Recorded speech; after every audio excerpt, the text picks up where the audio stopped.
بسم اللہ الرحمن الرحیم۔ السلام علیکم دوستو اسرائیل اور فلسطین کی جنگ کے بارے میں کون ہے جو آج کی تاریخ میں آشنا نہیں؟ اسرائیل جو کہ فلسطینی نہتے معصوم بچوں اور عورتوں پر ظلم ڈھا رہے ہیں، ساری دنیا ان حالات سے بخوبی واقف ہونے کے باوجود خاموش تماشائی بنی ہوئی ہے۔ دوستو ان سب حالات اور واقعات میں آپ لوگوں نے حماس کا نام کئی بار سنا ہوگا۔ آخر یہ حماس ہے کون؟ آج کی اس ویڈیو میں ہم لوگ حماس کی حقیقت اور اس کی تاریخ پر نظر ثانی کریں گے۔ دوستو حماس یا تحریک مزاحمت اسلامیہ فلسطین کی سب سے بڑی اسلامی تنظیم ہے، جس کی بنیاد 1987 میں شیخ احمد یاسین نے رکھی۔ شہر میں حماس کے قیام کی 15ویں سالگرہ کے موقع پر ہونے والی ایک ریلی میں 40,000 سے زائد افراد نے شرکت کی تھی۔ اس جلسہ سے خطاب کرتے ہوئے تنظیم کے مرحوم رہنما شیخ احمد یاسین شہید نے 2025 تک اسرائیل کے صفحہ ہستی سے ختم ہونے کی پیشن گوئی کی تھی۔ 2004 میں احمد یاسین اور ان کے بعد ان کے جانشین عبدالعزیز رستی شہید کی شہادت کے بعد ہزاروں افراد ان کے قتل پر احتجاج کرنے کے لیے سڑکوں پر نکل آئے۔ حماس انتظامی طور پر دو بنیادی گروہوں میں منقسم ہے۔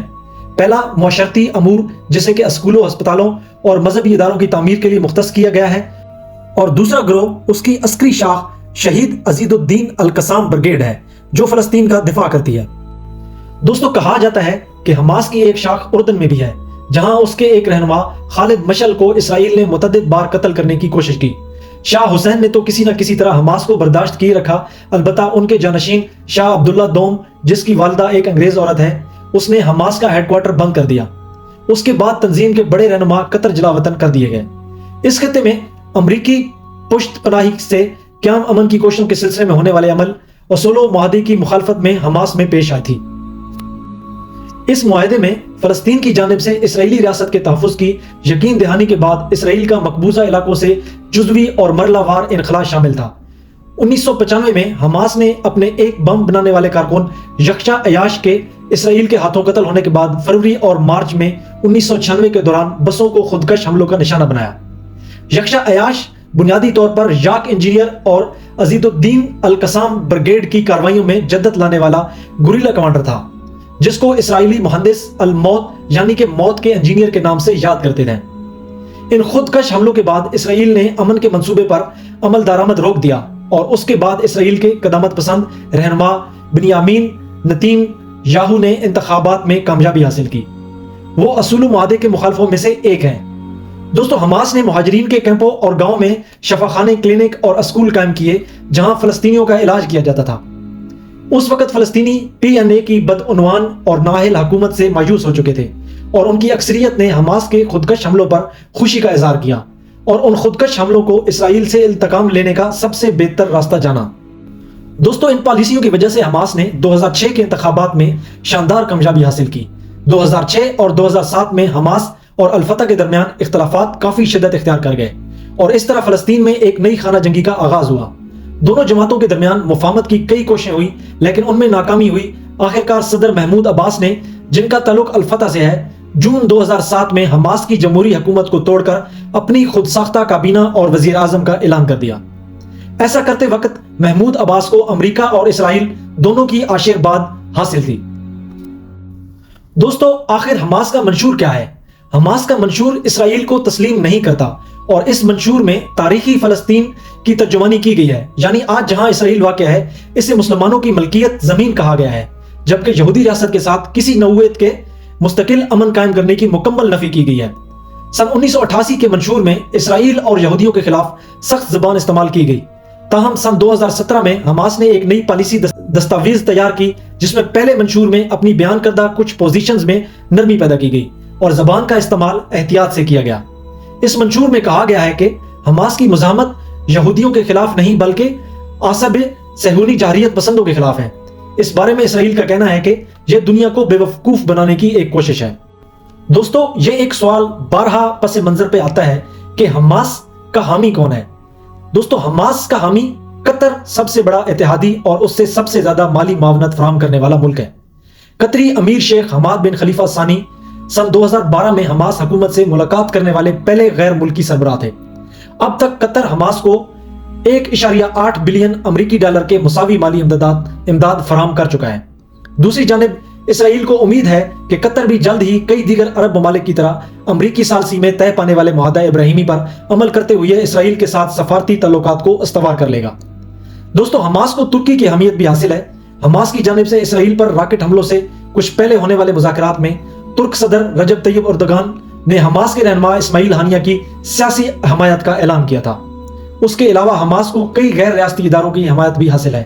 جرمن جریدے ڈیر اشپیگل کے مطابق حالیہ برسوں میں جرمنی میں موجود کئی تنظیموں کی جانب سے بھی حماس کو مالی امداد کی فراہمی میں اضافہ ہوا ہے۔ دوستو، آخر حماس کو اسلحہ اور حماس کو راکٹ کہاں سے ملتے ہیں؟ گزشتہ دنوں کے دوران غزہ پٹی سے اسرائیل کی جانب داغے گئے راکٹوں کی تعداد غیر معمولی رہی۔ رواں ہفتے منگل کے روز حماس نے بتایا کہ اسے تنظیم نے محض چند منٹوں میں اسرائیل پر 130 راکٹ داغے۔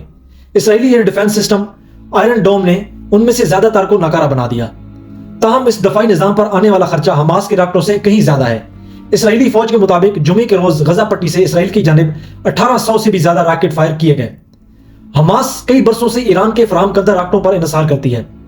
تاہم مشرقی وسطی میں میزائل ٹیکنالوجی سے متعلق امور کے ماہر فیبان ہونز نے جرمن عوامی نشریاتی ادارے ZDF کو بتایا کہ غزہ میں سرگرم عسکری گروپوں نے اپنے پاس موجود راکٹوں کی تعداد میں نمایاں اضافہ کیا ہے، جس کی تصدیق اسرائیلی میڈیا نے بھی کی ہے۔ رواں ہفتے یروشلم پوسٹ نے اسرائیلی خفیہ اداروں کے حوالے سے لکھا کہ حماس کے پاس 5 سے 6 ہزار راکٹ موجود ہیں۔ اسلامک جہاد نامی گروپ جو حماس کے تعاون سے سرگرم ہے، اس کے پاس بھی 8,000 کے قریب راکٹس موجود ہیں۔ ہنز کے مطابق غزہ میں ایرانی راکٹ سوڈان اور مصر کے ذریعے سمگل کیے جاتے ہیں۔ تاہم سن 2019 میں سوڈان سے عمر البشیر کے اقتدار کے خاتمے کے بعد یہ کام مشکل ہو چکا ہے۔ کہا جاتا ہے کہ حماس اب بیرونی تعاون کے ساتھ اپنے زیادہ تر میزائل غزہ پٹی پر ہی بنا رہی ہے۔ دوستو، آخر حماس نے اسرائیل پر اٹیک کیوں کیا؟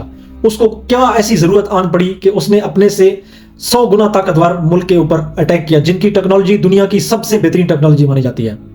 حماس کے زیر قیادت فلسطینی اکثریت پسند گروپوں اور اسرائیلی فوجی دستوں کے درمیان مسلح تصادم 7 اکتوبر 2023 کو شروع ہوا۔ حماس نے جنوبی اسرائیل پر حملہ کیا، جس کا جواب اسرائیلی فوجی دستوں نے وسیع حملوں کے ساتھ کیا۔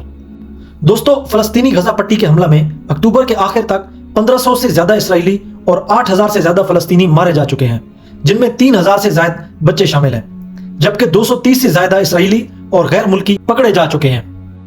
دوستو، جیسا کہ آپ سب لوگوں کو معلوم ہے، حماس کے حملے کا آغاز 7 اکتوبر کی صبح غزہ پٹی سے اسرائیل کے مخالف 5000 راکٹوں کی بیراج کے ساتھ شروع ہوا، جبکہ تقریباً 3000 فلسطینی عسکریت پسندوں نے غزہ اسرائیل کی رکاوٹ کو توڑا۔ 1 درجن سے زائد شہری قتل عام میں مارے گئے اور ان کے گھروں کو آگ لگا دی گئی۔ دوستو، اسرائیلی حکومت کے مطابق 1400 سے زیادہ اسرائیلی اور غیر ملکی، جن میں زیادہ تر عام شہری تھے، 7 اکتوبر کو مارے گئے، جن میں 260 لوگ رحیم میں موسیقی کے میلے میں شامل تھے۔ دوستو، اس حملے کی حقیقت ابھی تک ایک راز ہے، لیکن اس حملے نے نہ جانے کتنے گھر اجاڑ کر رکھ دیے، نہ جانے کتنے معصوم لوگوں کی زندگیاں برباد کر دی۔ آئے روز نہ جانے کتنی ہی دردناک ویڈیوز اور تصاویر سوشل میڈیا پر گردش کرتی نظر آتی ہیں، جنہیں دیکھتے ہی دل لرز جاتا ہے۔ خدا پاک فلسطین کے معصوم لوگوں کی مدد فرمائے، آمین۔